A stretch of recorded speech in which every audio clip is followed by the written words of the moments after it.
All right, we're back another Saturday on All Things Relevant Media, our Black Media Network, and this is the Watchdog Saturday at noon. And we have an early caller. Look at that. So Julius, we're back again on a Saturday. We have a special guest, and if you will introduce yourself, I'm sure everyone knows, but Julius, if you tell us who you are and then introduce our guest, and we'll get started. Good evening, everybody, or good afternoon. I'm Julius Hall. Y'all know who I am. The guy who talks all the noise and everybody loves to hate. But only those that love to hate me, they know what the deal is. They just hate the Devil Bears, the Wolverines. Oh, that's the other show I talk about everybody in it, not this show. Okay. We're happy to have everybody. Y'all tune in and share. We got a delightful conversation coming on with the judge and Joe Huffman, who was a local homegrown talent out of Savannah off of Quapo Road over there. Okay. So we're gonna let him introduce himself and go from there. Judge, tell us who you are and what the deal is. Hey, well, first and foremost, thank you both for allowing me to come on this broadcast. I love an opportunity who wants to give up an opportunity to talk about themselves, right? That's what I always not just kidding. My name is Joe Huffman. I'm from Savannah. I'm a product of the public school system here. Went to Windsor Elementary, Durin Middle, Savannah High School, finished up at the Arts Academy. I'm currently running for Recorder's Court Judge. Chief Judge Tammy Stokes is going to be moving on to Superior Court, leaving a seat, one of the 3 seats in Recorder's Court open. I'm running to fill that seat. My professional background, as it relates to law, started back in 2007 when I became a police officer here after undergrad, and I served as a police officer for 4 years. Then went to law school. I joined the Army National Guard during law school. And then after law school, came back home, opened my own firm where I became a criminal defense attorney and child advocate. I have spent the majority of my career doing those things. In addition, I became a prosecutor in a couple of the city courts, solicitor. So the prosecutor in Port Wentworth. And then a couple of years ago, back in 2019, I became a judge in the city courts. And since that time, I've sat as a judge in Port Municipal Court, Garden City Municipal Court, Port Wentworth Municipal Court, Ludwig Municipal Court, Chatham County State Court, and Chatham County Juvenile Court, and Bryan County State Court. I've presided over 7,000 cases as a judge, ranging from bench trials, plea hearings, first appearances, bond hearings, arraignments, motion hearings, everything but having a jury trial I've done as a judge. And so that's a brief background. There's a ton more that I could get into, but not related to law. And so based on that experience, I'm running for Recorder's Court Judge. Essentially, a judge's job is to ensure equal justice under the law, period. Without that, the justice system doesn't work for everyone. And if it doesn't work for everyone, it doesn't work for anyone. I mean, it cannot get more simple. It doesn't matter the programs you put in place, the priorities you have, the diversion program, all of that is irrelevant if the goal isn't to have equal justice under the law. Everybody that comes in the courtroom is treated like that, an individual, because we're not, it's so stupid to say, we're not cookies, right? So we can't have cookie cutter solutions to how we handle cases. And equal justice under the law doesn't mean a predisposed disposition. It doesn't mean that you're going to be overly harsh or overly lenient. It doesn't mean anything but treating people like people individually. We're all in this human experience together. So let's try to act like it and treat each other like we want to be treated. And that's my goal as a judge. It's what I've been doing as a judge. It's what I'll continue to do if I'm elected. Yeah, so that was a lot of talking, but I'd be happy to, go from there. Yeah, we'll have plenty of questions. I think you failed the first question. We all know that Windsor Forest High School is the best high school in Savannah, and Jamal Teray would agree with me. But He definitely failed the first question. He definitely failed the first question. Right. Well, is Windsor High School? Did they get elevated to a high school today? I wasn't aware when that happened. Must have been. No, you should know that the best high school is the Wolverines out on the west side of Savannah. The Wolverines. You mean Groves? No, Tompkins. Y'all better recognize. Look, it was so good they shut it down. Right. There you go. The Devil Bells. Okay, well, we're not gonna hold the fact that you went to Savannah High against you. Right. Well, I had a cousin that attended there and finished there, so it's a good place. But Judge, one of the things we love to make sure people understand is why does it matter to them, and the particular court that you're running for. If you could help us understand why does it matter, if you could break it down for us, and then we'll kind of go in that direction. Okay, so not to get too nerdy, right? But there's different kinds of courts, and in Chatham County, when it comes to the state of Georgia, not dealing with the federal system, you have Superior Court, which deals with felony criminal matters, and felonies are punishments that involve over a year in prison, at least.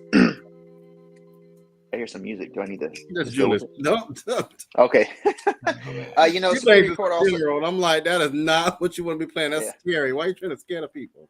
So Superior Court also deals with civil matters such as family cases like divorces, child custody. Then you have State Court, which deals with all misdemeanor criminal cases. Misdemeanors carry penalties of 12 months in jail or less, and usually $1,000 or less in fines, but sometimes you can have $5,000 up in fines. So those are the two higher courts, quote, higher courts. But you have a lower court. In the cities, they're municipal courts, right? A lot of people refer to those as traffic courts. But they also deal with preliminarily criminal matters. And Recorder's Court is just that. It's a court of initial inquiry for most criminal matters. It's traffic court. It deals preliminarily with felony matters, and it can actually dispose of all misdemeanors. Another way to think about Recorder's Court is it is the gateway to the courthouse. You do not move up to State Court or Superior Court for the vast majority unless you go through Recorder's Court.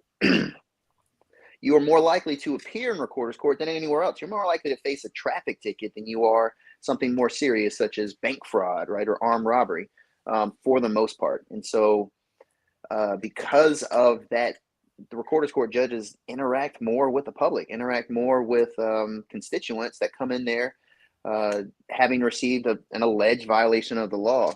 And so for that court, so that's the differences in the courts. And I think it's important for the public to be aware of this opening because of the very nature of how you, your friends, your family are more likely to appear before a Recorder's Court judge. Based on that alone, you're more likely to have contact, interaction, and involvement and a dependency on a good judge in that court. And so then you have to ask yourself the question, well, what would make someone in that court be a good judge? And the answer, other than saying me, right, is, well, why me, right? It's because of my background. I'm not seeking a position based on one position I'm not seeking to be a judge and have only done criminal defense, right? Or have only done prosecution or have not done any criminal law at all. I mean, I've been a police officer. I've been a prosecutor. I've been a criminal defense attorney. I've been a child advocate, and I am a judge dealing in multiple courts. So when decisions need to be made, there is a broad, comprehensive background from which I can rely on to make decisions that I think are appropriate. And, most importantly, I have the mindset that everybody that comes into the courtroom that I deal with now, they're my neighbor. Because quite frankly, they're somebody's neighbor. And so what is an appropriate consequence for somebody coming into that court as somebody's neighbor as my neighbor? And again, because Recorder's Court does not dispose or resolve serious felony cases, I'm not talking about people charged with murder, right? I'm not talking about people charged with armed robbery or rape or aggravated child issues, right? Because that's Superior Court. Recorder's Court doesn't even get to consider bond for those serious offenses. So as a Recorder's Court judge, more like a traffic court ordinance and misdemeanor judge, what are you doing to dispose of cases with fines, consequences, if they're necessary, all of that. So I think to your question of what is Recorder's Court, that's kind of the different kind of courts. That's what Recorder's Court is. And that's what I think would make a good judge in that court. Yeah. And if I could add this, Julius, and then we have a question from the audience. One of the things that I believe judges should have, and I'm glad that you hear that you look at cases as if this were your neighbor. I actually went through a situation where I realized that judges should have some sense of normalcy, be down to earth, and that happened with me with my parents. So at the time, I got a speeding ticket. We were in the middle of COVID. I was going to get my second COVID vaccine. I was taking care of mom and dad. By the way, mom has Alzheimer's, so I got a traffic ticket. I ended up before Judge Stokes, who then said, okay, next time slow it down. I get it. And really had compassion. And I think that mattered because one of the comments she made, and I reminded her of this the other day after that, I'll never forget, she said, you know, there's no manual for taking care of elderly parents. I've been there before, and, you know, I'm going to balance it with that. And so I think a balance of understanding the law, interpreting the law, but being a real live human being, that matters. And I just want to get your comments on that. So being a real, we're, like I said, we're all in this human experience together, right? And so when I used to be a police officer, I would arrest individuals I alleged had violated the law, and maybe they got out on bond. In fact, I specifically remember going to Montgomery Crossroad on the Walmart on Montgomery Crossroad a day after I arrested someone, and I ran into that person. You know, we're shopping in the same place, and that person was with their friends. And had I treated that person less than how they needed to be treated, regardless of what they were accused of doing, that would have been an awkward interaction, could have been a volatile interaction, but I didn't. Doesn't mean I went easy or went hard. Doesn't mean any of that. Just, we're all human beings. And if you treat each other as such, I can handle consequences that I'm facing better if I'm treated with dignity and respect at a common sense level. And so I've carried that on to being a judge, because another way to look at it is, if I'm a judge and I have a docket of 100 individuals on the docket, they are 100 individuals with whom I will interact in that capacity. I am the one judge they're interacting with that day, maybe ever, in that capacity. What will they take away from that interaction? How will they be treated for that one time that they had to come in front of a judge? And you can't lose sight of that. And again, going back to my police officer days, I never lost sight of the fact that if I was arresting someone, this was a moment in their life they will remember forever. You will never forget the day you go to jail. You never get the day that you're arrested. How are you treated, right? And you can't lose sight of that as a judge. I try not to lose sight of it as a judge, as an attorney, when I was a prosecutor, when I was a police officer. But because ultimately, when you lose sight of that, then you've lost the ability to be impartial, to be neutral, to be fair, to be balanced. And then you're no longer an appropriate person to be a judge. And that's just my respectful opinion. And that, before you get to that question, Robert, Yeah. and that was one of the things that I wanted to say, because you have a unique experience that your opponents don't have, I guess, because you served as a police officer and you saw those things that were happening firsthand on the street. It wasn't, most lawyers just get a case and they don't understand the circumstances. They don't understand the magnitude of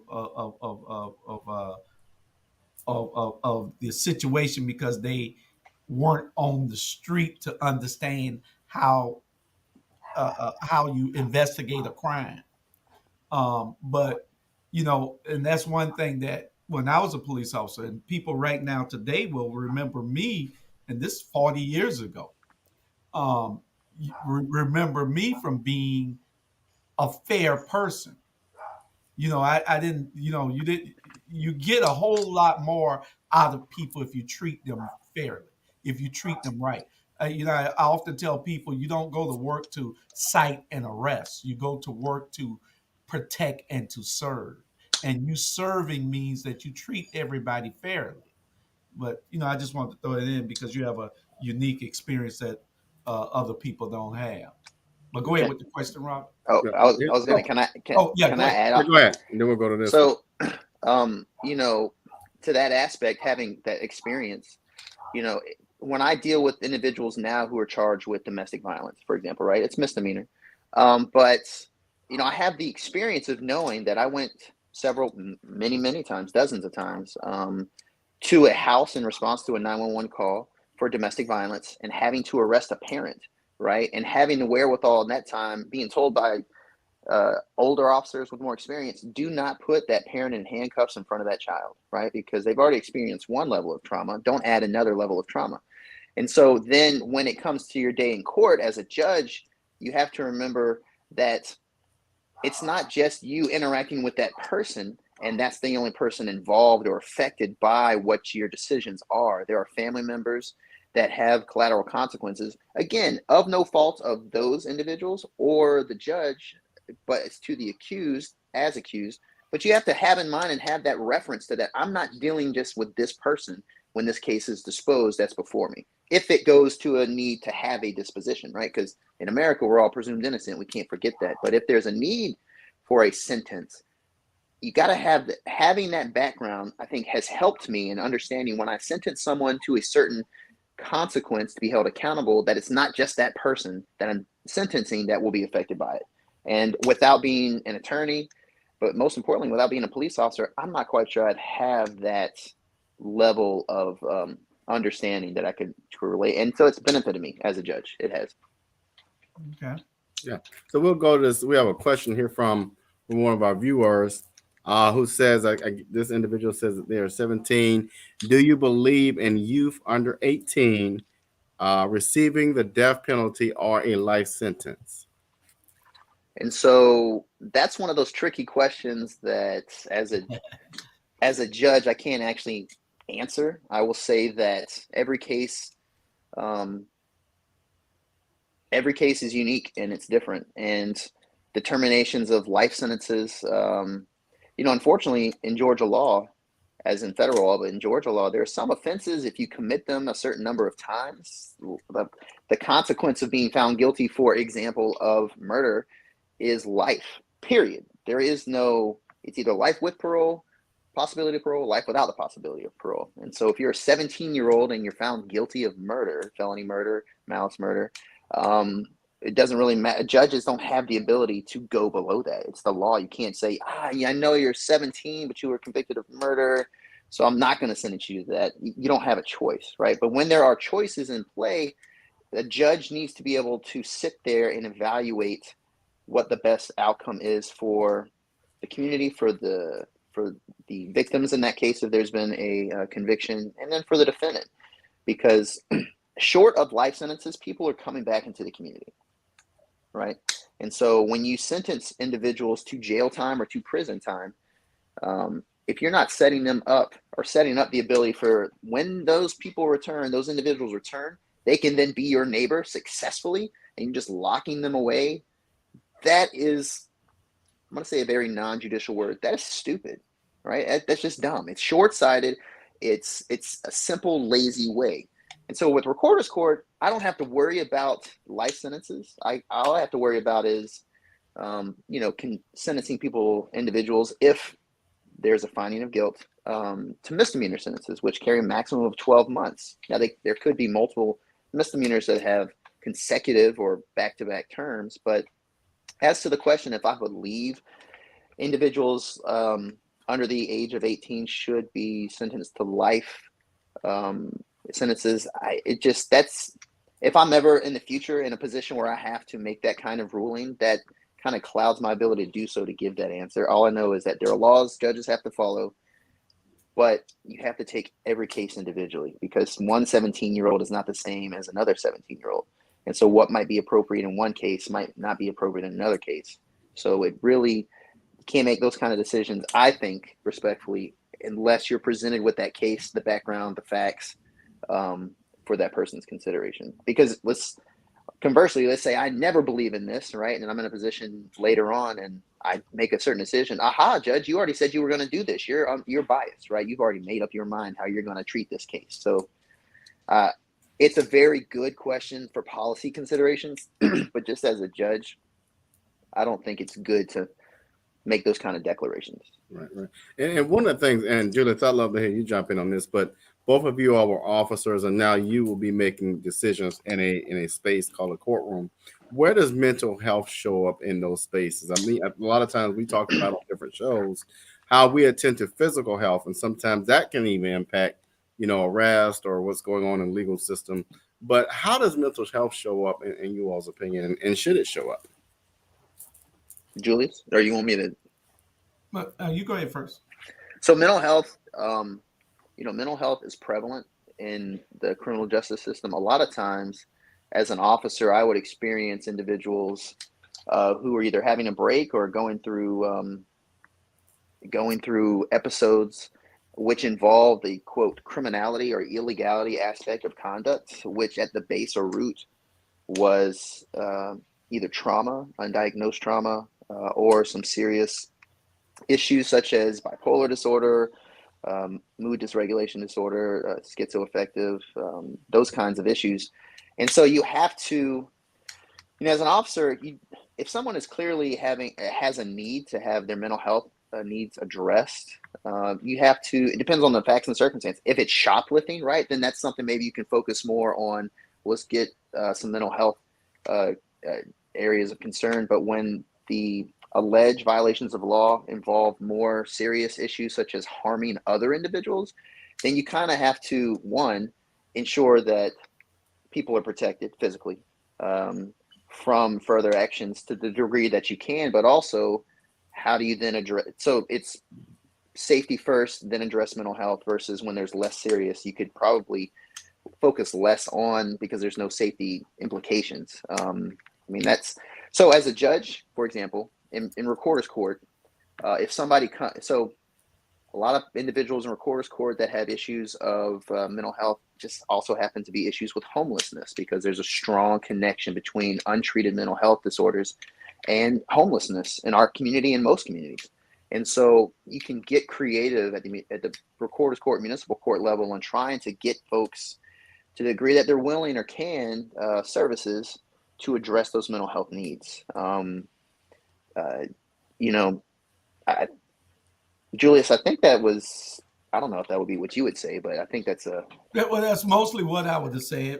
So you took it off from me. That's why I gave it to you first, because I didn't want to say it and didn't let you have nothing to say.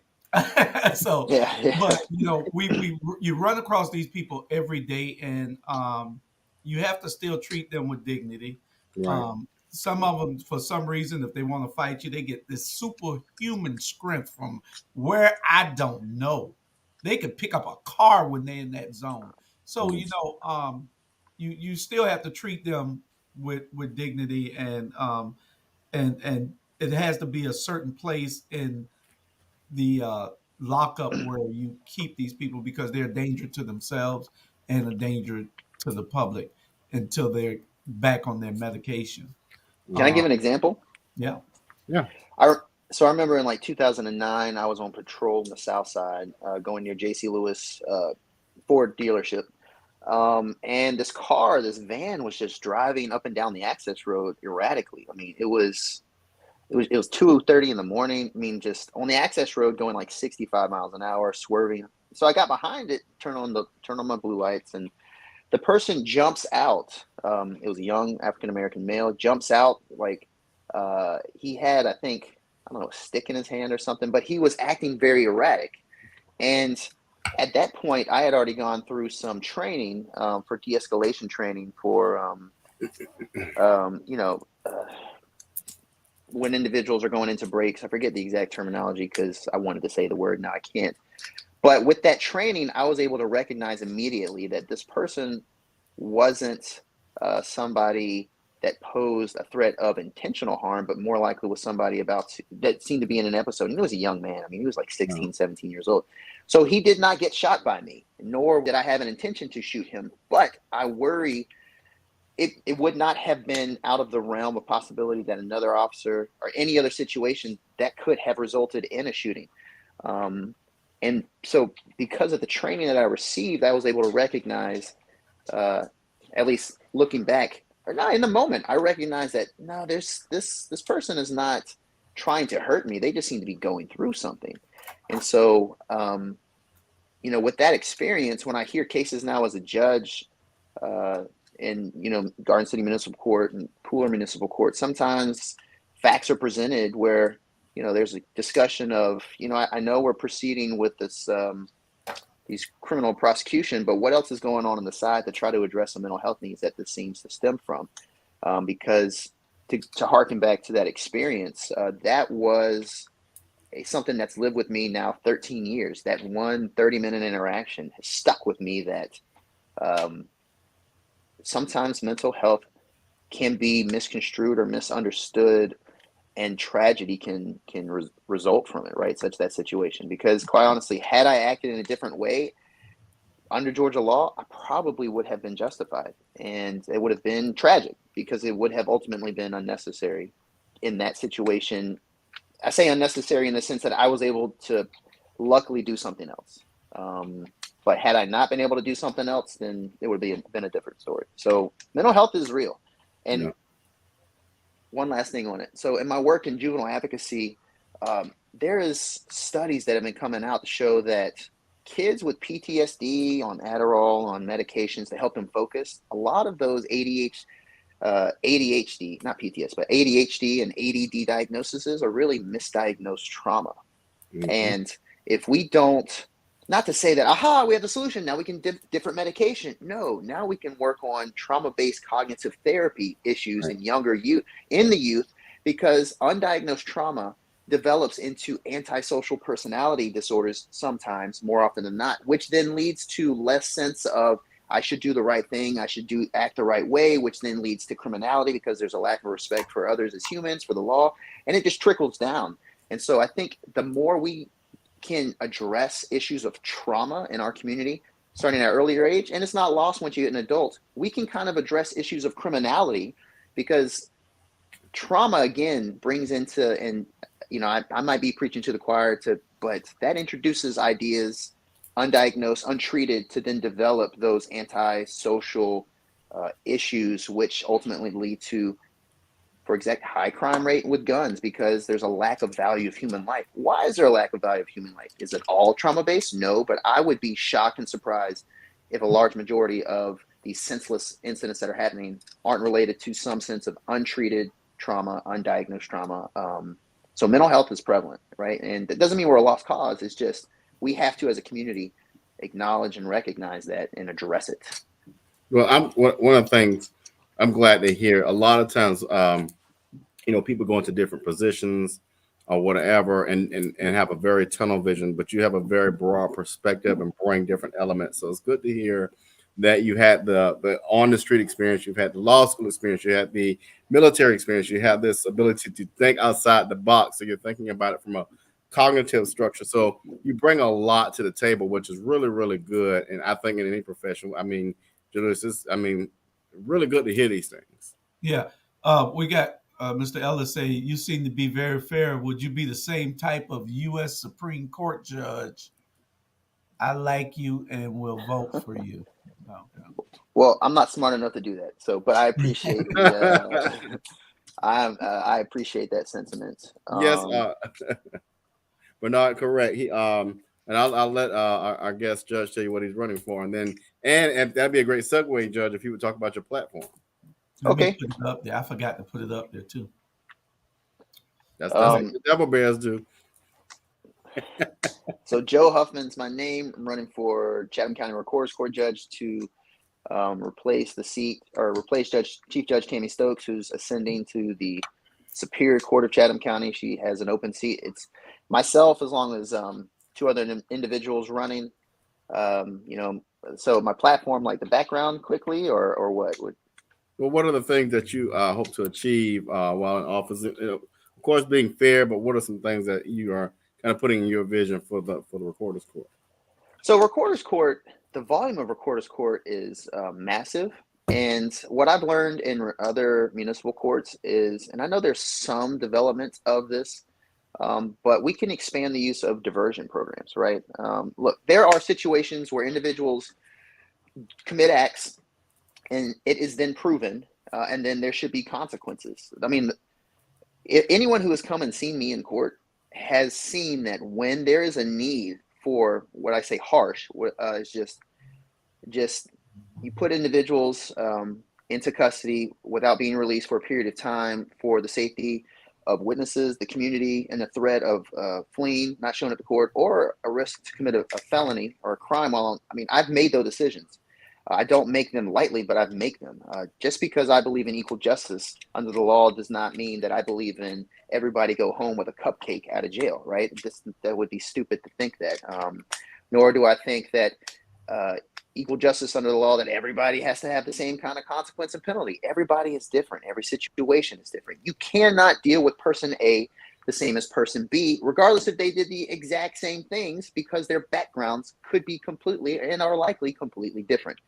So what I want to see, or what I will do if elected, is continue to bring that sense of individuality, individual treatment, equal treatment of everyone to the courtroom.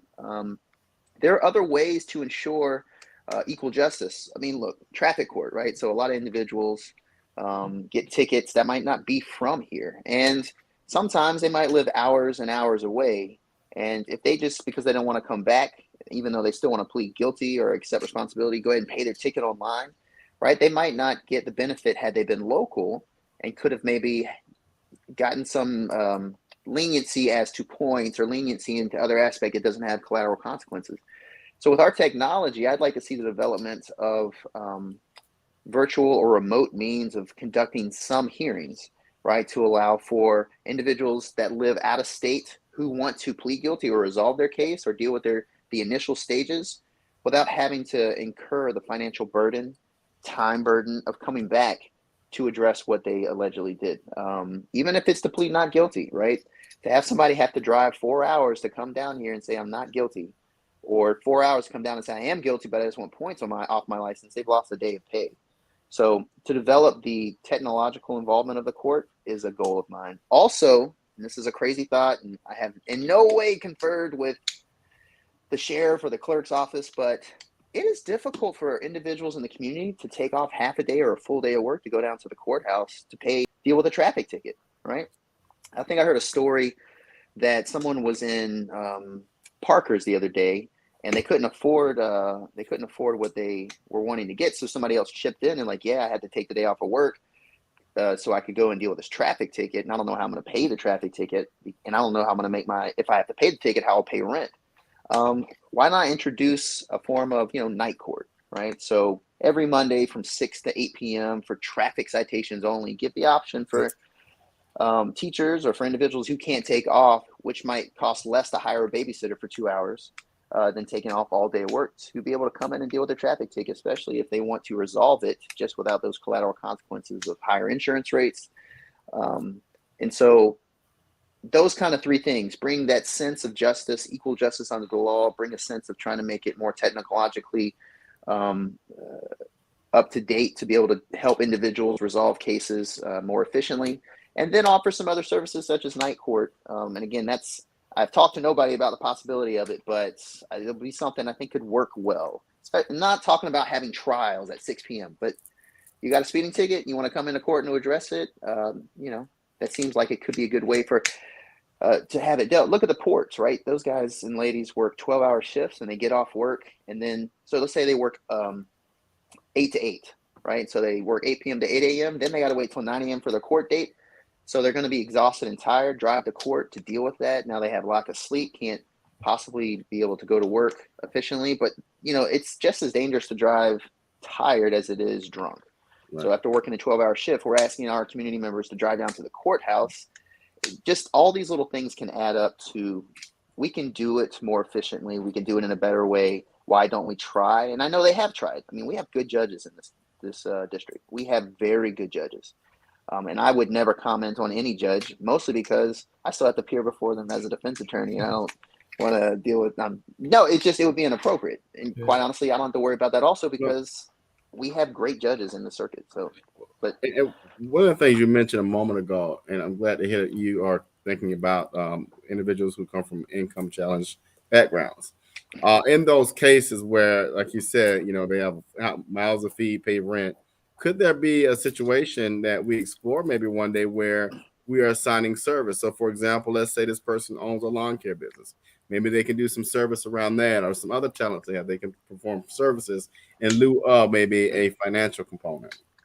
Man, I'm so glad you said that point. We had a forum the other day, Recorder's Court Judge forum, and I said then, and I'll repeat it now, we cannot have this mindset in our criminal justice system that fines are the only consequences that can work, because that's a lazy mindset. And quite honestly, it benefits those who can afford it. And quite honestly, fines for those who can afford it, those fines are no longer a deterrent, right? I mean, it's meaningless to have those things in place. It's not uncommon for me as a judge now to fine somebody $150 for speeding, right? And ask, can you pay that today? And they say, no, I can't pay that today. I probably won't be able to pay it for 2 months.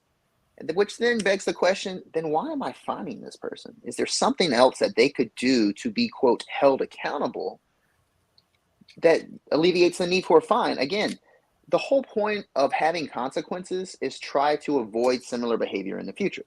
So if I can achieve that goal, then I will, and commonly do, find alternate means of what's called sentencing, right? And so in recorder's court, that's going to involve it's all misdemeanors because you can't sentence folks to felonies. And so what is a deterrent for this kind of conduct if fines are not an option? And fines shouldn't be the first. I mean, they're commonly, because it's easy just to fine people because that's what's known. That's the way it's always been. But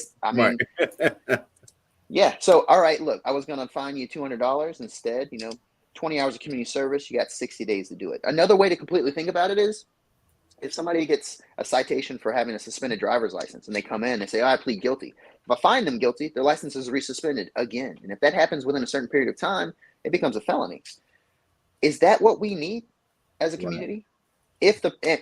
It might be what we need, that this person can't stop. They can't do the things they need to do. And in that situation, maybe that is necessary.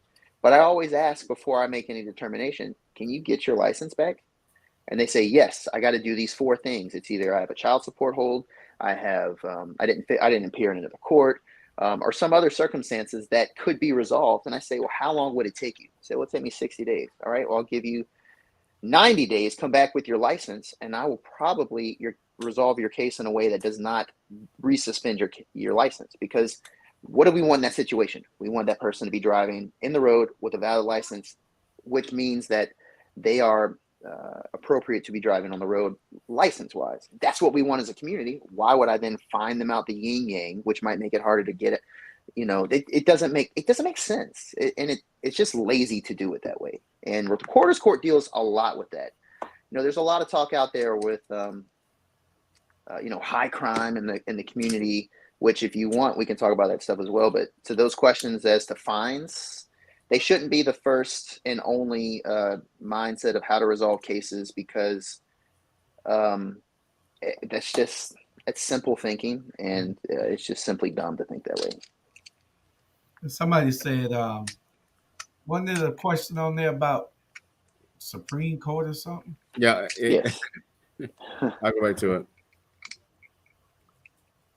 Oh yeah, would you want to be a Supreme Court judge? I know I saw it in there somewhere. Oh, you said you're not that. Okay, you say you're not ready for that. No. I'm not. Look, I think Supreme Court. Say what? How about the Georgia Supreme Court? That's a good one. Good. Again, this campaign has forced me to talk about myself, which I hate to do. So I will answer. They teach you how to do it. Yeah. So I will answer. I have spent most of my adult life serving, and this is an amazing opportunity to serve in a way that I have the background and experience, not the words, the actions. My life has been preparing me for something like this. I similarly continue to prepare myself to be able to serve in any way that I can. And if that opportunity were ever to arise, and I felt that I could be more than just in name only, if I thought, I could be on that court, but I would be doing it in name only, it wasn't fully prepared or qualified or able to do it, I would be doing a disservice to take that job away from somebody who could actually do a better job than me. And I am by far not a better person than my 2 opponents in this case, but I am a much better candidate than they are, period. And because I don't like to talk about people as who's a better person or not. That's an inappropriate conversation. But as far as candidates go, there is no debate. I am qualified for this job. I am the most qualified for this job in this race. Quite honestly, I'm not sure who else could jump in that would be more qualified than me at this point in time, other than an incumbent, which I then would not have run probably. But depending. But yeah, Supreme Court, Georgia Supreme Court, they are so amazingly smart. They're so accomplished. That is such a great way to serve in the legal community, because their voice and their determinations have such huge impacts at a macro level. In recorder's court, it's a little more micro, but it's why you should care more about who gets voted locally, because they determine when your trash is picked up, right? That's the same kind of reason you should determine your recorder's court judge. Because again, going back to what I said way a long time ago, you're going to have more interaction with a recorder's court judge more likely than any other judge. Supreme Court would be amazing, but you will probably never appear in the Supreme Court. Well, never say never. Well, I see a commitment to service in your attitude and your passion, because you can make so much more money as a great criminal defense attorney in this county because crime is so rampant. You can make so much money, much more money as a personal injury lawyer here in this county because everybody runs into everybody. You know, nobody here can drive. So, you know, it just and if somebody puts themselves up for service the way that you do, there's an old saying, you either the person that wants to move into a job that pays less than what they could make is either lazy or they want to be or now they were either crazy or they wanted to serve the people, you know. Right. And so I guess you just crazy and want to serve the people. Yeah, you know, I get that. I get that from my mom. She's been a school teacher now 40 plus years. She used to work at Moses Jackson Elementary School. I mean, I used to run up and down the halls of Moses Jackson. They were like, please, somebody tell that 5-year-old boy to stop running up and down these halls. But her dedication to service as a special needs teacher showed me what it takes to truly invest yourself in others who need your protection, need your service. And quite honestly, growing up with her working 2 jobs nonstop as a single mother of 3 kids also has had a huge impact on when someone tells me they can't afford a fine or do a certain condition. Because another aspect of having community service hours, you then put on some individuals who might not be able to take off work to do the community service. So what I'll do in those situations is just give them more time to do it. But, you know, I say this all the time. I am from this community. Ultimately, to me, which means I'm for this community because I have been here. I will continue to be here. It produced me. It's producing my children. They look at me and how I treat others. And again, so I didn't give this analogy before, but I'll do it now. One of the reasons I'm running for this court in this position is growing up, my brother and I, my middle brother and I always knew how to change tires. We would always stop on the side of the road and help folks who were changing a tire by themselves. When I was a police officer, I would help people change tires because I knew how to do it. And sometimes some individuals don't, even if they did, it's unsafe for somebody to be on the side of the road by themselves changing their own tire. So I'd pull over because I knew, and that was the way I could contribute. Everything that I've done in my professional life has given me an opportunity to help change this tire in recorder's court because I'm not coming from an aspect of, ooh, I think these things. No, I've practiced these things. I've served in these ways. I know what I'm talking about. I've put it into action. And this is a good opportunity to take everything I've done and put it into practice in that capacity. Otherwise, why did I do all this, right? Why did I, if not to take it, to try to get for this opportunity, then what have I been doing? And to answer to that point, Julius, then that would kind of go towards, I have no interest in serving. I just want to make money, but I don't. You know, don't get me wrong, I love making money, but that's not the point of this. I like making money to make sure my kids are fed and protected and safe, as every parent does. But I've seen it done the wrong way. I've seen it done the right way. I try to do it the right way. I'll continue to do that if elected on May 24th. Early voting starts Tuesday. Everybody should get out and vote if they want to avoid lines. But yeah, service is key to me because we should all serve without getting into, religion and all that stuff. I mean, we should just all serve each other because, I mean, it's the reason my wife and I moved in with her grandfather who has dementia because we're here and we were able to do so. We have a lot of family in town, but we were able to step up and do our part. And I'm glad we did because it's enriching my kids' lives. And I hoped that my actions as a judge, as it did as a police officer, as an attorney, I have a way to enrich other people's lives by making sure they feel heard. They had their day in court. So it's more more than go ahead. It's more than just you, and you got a brother that's a lawyer also that was on the police department with you. Yes. So my brother Andrew and I joined the police department together. He's now in the United States Army JAG Corps out in Arizona.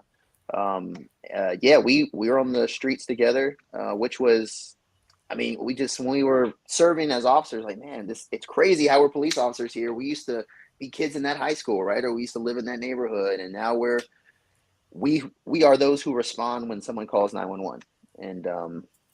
And Savannah, like you said, everybody can't stop running into each other. Everybody can't stop talking to each other. People used to tell my mom all the time, "Oh, your son arrested so and so," and she'd come back and say, "I heard you arrested Miss Smith's son." I'm like, how did you hear about that? Right? And it was like, well, they said you were very nice. I'm like, well, thank God I was nice. Because I don't need my mom all up on me because I violated her values that she instilled in me. So, but yeah, no, it's, my brother and I have a sense that, my family has a sense of, my brother have a sense that we have been given opportunities to develop experience, education, knowledge. We have an obligation to put that into use as community members, because if not us, then who? And if it's those who, well, I don't trust those who, and maybe it should be me, because I can trust myself. So, well, and Julius, I think we have one final question, and we'll close out. But I think you know Ferrante better than I do, so I understand the question, but I want to make sure we place in the right context. Will you protect the rights and property of men and women? I don't know what context that is, but Right, I'm just like I don't know. I I guess guess it's yes. simple. As a judge, I guess you're gonna have to, right? Right. I guess maybe is that. I guess, and I'll take a stab at this. Is maybe how do you interpret the law? Your ways of interpreting the law. Maybe I don't know. Taking the law. So all right. So in the jury trials, because in the last 12 months, I've actually been an attorney in 4 different jury trials, 3 for murder and 1 in federal court. So I don't just talk the talk of having experience. I have the experience. But I tell juries all the time, this is America, right? And in America, we have a lot of rights that are very important to all of us. One is our liberty, right? And our liberty to be free from constraint, unless there's a justifiable reason to restrain us, such as committing a crime against others. And in those situations, even when accused of committing a crime, you're presumed innocent unless it can be proven beyond a reasonable doubt that you're guilty, either by evidence submitted in court or a guilty plea. And so those rights that you have that are protected by the Constitution should be defended by everyone, prosecutors, defense attorneys, and judges, because otherwise, what's the point of having those rights in the Constitution, right? Just do whatever you want. So I think the question, would I protect the rights of men and women? I don't prejudge cases, right? I will treat everybody individually with dignity and respect, and make decisions based on the circumstances and facts that come before me as a judge, as I have done. I will continue to do. And so to answer that question, I will ensure that people's rights are protected, regardless of their age, their race, their gender. If I'm a judge, I will ensure that a human being's rights are protected to the best that I can. I do it. I've done it. I did it as a police officer, did it as a defense attorney, a prosecutor, a guardian ad litem, especially, but as a judge, yes. So to answer the question, I will ensure that people's rights are protected by ensuring equal justice under the law. If that means their property rights are protected, then that's what that means. If it means their liberty is protected, then that's what it means. If it means the community is protected because someone wasn't released on bonds, then that's what that means. I will, so yes, I will protect the rights of individuals equally under the law and follow the law, most importantly. Yeah, I think this, and this is a question from Tara, but I think, Tara, this is something all judges have to do, and that's that when you take the time to educate those who have cases before the hearing start of the different level of pleas, and I think that's just a normalcy that's kind of a standard, if I'm correct. Yeah, so before a judge can accept like a guilty plea, for example, they have to make sure that the person entering the plea is doing so, 1, knowingly, and 2, voluntarily. So knowingly is not just knowing they did wrong, right? And that's not what it means. It's knowing the possible outcomes, possible consequences, knowing the rights that they have to when accused of committing a crime. And knowing the process and procedure and how to get those rights exercised. Knowing your rights doesn't mean you're going to be found not guilty. It just means before you move forward, you do so knowing what could happen and what you know, how you can maximize protecting your rights. And so voluntarily, it involves, if you plead guilty, it's not because somebody is forcing you to do so by saying, I'll pay your mom $1 million if you plead guilty, or I'm going to kill your dog if you don't plead guilty, or, so knowingly and voluntarily, a judge has to make sure a plea is entered into with those two things in place. And so, yeah, at the beginning of every docket, I lay out a series of, these are your rights. This is the process and procedure. These are the possible consequences we have. And I, before accepting a guilty plea, ask, you understand those rights? Are you under the influence of any mind-altering substances that affect your ability to understand what's happening? Because if somebody comes in the court drunk, I'm not going to take a guilty plea from them because, one, they might not be doing voluntarily, but they might not know what's going on. Same with medications, right? So it's the judge's ethical responsibility to make sure before anyone, any human, enters a plea of guilty admitting to a crime, that they do so with those parameters in place. One, they're doing it knowingly, knowing the consequences and facts and or the possible outcomes, involuntarily, that nobody's forcing them to do it. And forcing someone to do it is weird because, well, I'm being prosecuted, right? I don't want to be found guilty at trial, so I feel like I'm being forced. That's not what it means. It's the coercion, the duress, that kind of stuff. Is any last thoughts you got, or? No, I feel like I've just. Oh, go ahead, Julie. I don't have any last questions. I just wanted to thank the judge. We got about 5 minutes, 4.5 minutes, something like that left. But I want to thank you for coming on and giving our audience a view of what type of judge you are, and what type of judge you will be going forward. So we appreciate it. I appreciate you, because I've also heard comments that sometimes, and people have asked me, we've been told things in the community that you'll say things to get elected, and then individuals turn out to be different people. And the glorious part about my situation is I am who I am. I have been who I am, and I will continue to be who I am. You don't have to wonder about the kind of judge I am and going to be, because it's the kind of judge I am and have been, period. Does that mean I've sentenced people to 12 months to serve? Absolutely. Does it mean I've had cases dismissed because I found no probable cause? Absolutely. Why? Because those were individual, separate cases that I gave individualized consideration. Again, treating people equally does not mean that you're going to let everybody out on bond, right? It also doesn't mean you're going to lock everybody else up. Okay, I'll see you guys later. Hang on. Okay. Yeah, they're like, we're leaving. In the last, say hey. Well, last 12 months, or last 30 days, last month alone, I've probably had 25 bond hearings. Some people got bond. Some people didn't get bond.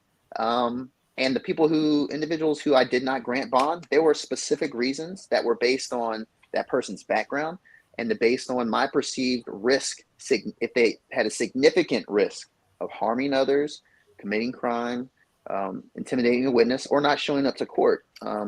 And the people I did grant bond, there were conditions on every single one of those bonds, because I don't believe you should get out on a bond just by paying money. There should be other things in place to ensure, safety, and that all those things are in place. And so you don't have to worry about the kind of judge I am. You're going to hear a lot of fear mongering by some people in this race. You're going to hear a lot of, look, this race comes down to myself, everything that I bring to the table. You have a candidate who, I'm not going to comment on that. That would be inappropriate as a judge, so I won't. I'll focus on myself. I bring what's needed, and there's literally nothing else that can be said to take away from the fact that I will continue to try my hardest to justify the support that I've received, and try my hardest to earn the trust and support that I have not yet received. And that's all I can do. I'm not perfect, but I try my hardest. And HuffmanForJudge.com is my website. It has all my contact information. I am available. I can't give legal advice. I'm just not allowed because it'd be unethical. I am available for questions if people want to ask more about my thoughts and practices. I also have coffee. Get a cup of Joe with Judge Doe, at some coffee shops around town. That might be a new show, Julius. That's a new show. Look, it's campaign time. I got to come up with fun sounding things. But Hey, I'll go to show. different. Yeah, that sounds good. Cup of Joe with Judge Joe. I literally go to a coffee shop and get some coffee, and if people come and ask me questions. Hey, what's your experience with this situation or this kind of law, or have you ever had to deal with this, right? And if I can answer, I will, because a judge should be available. We're not hidden away in a closet, right? And just brought out, make rulings, and then go back to the closet. You never see or hear from us, right? I live in this community, always have, always will. Well, we I feel thank like you. I've done a whole lot of talking. Yeah. Oh no, you're good. You're good. We appreciate it. Okay. Yeah. This has been really informative, educational. I'm glad to. I was very pleased to hear what I heard, and it wasn't this us versus them kind of a thing that we've always traditionally heard from people we've encountered in definitely not Chatham County. Chatham County has the best judges, and I'm telling them myself, so I'll be quiet. So, well, you know what? Because the bottom line, Doctor, is that we're all us. We're all them. Yeah. I mean, it's all of us. Like, it just, an individual, even individuals that quote commit crime, they should be held accountable, but that does not make them not us, and right? It does not make them them. They're just us who then need to have their day in court, be held accountable, if appropriate. I mean, it's just, I've encountered that us versus them stuff, and it's just, that should not be our mentality, because as a judge, when someone walks in a courtroom, it's not me versus anyone, right? It's me making sure that person there realizes we are all us and all them, and what should happen to you, that particular person, on that particular day, based on who that particular person is. So I don't have the luxury of a judge as having that mentality. And so I don't even bother trying to have it. All right. Somebody said, what was that? Will his name be on the ballot? What? Okay. Well, I think you gotta leave him up there at least 3 seconds, Robert. I had it up there 3 seconds. You'll be on the Chatham County ballot. It's Chatham County. It's a little lower ballot. Do that too. He just want to be a devil bear. Oh, thank you, Tara. Tara said yes, Ivan. Yes, it's Chatham County. You see all my signs all around town. You're going to see mailers. You're going to get text messages. You're going to see. If you don't see enough, let me know. I'll get more out there. But yes, it's countywide. And gentlemen, you have been amazing for giving me this opportunity to speak. I appreciate you. Well, let me add that. Would love to come back with this. We need some. Yeah. So, Julius, you got some signs? We can. Yeah, you can get some to put up. I'll get you one.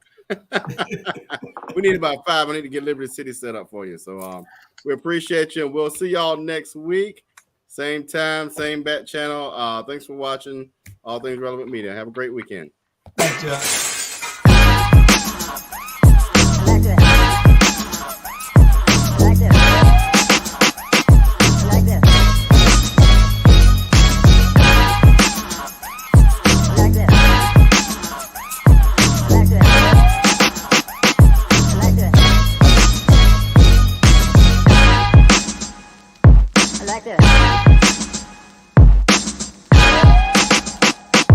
Like this.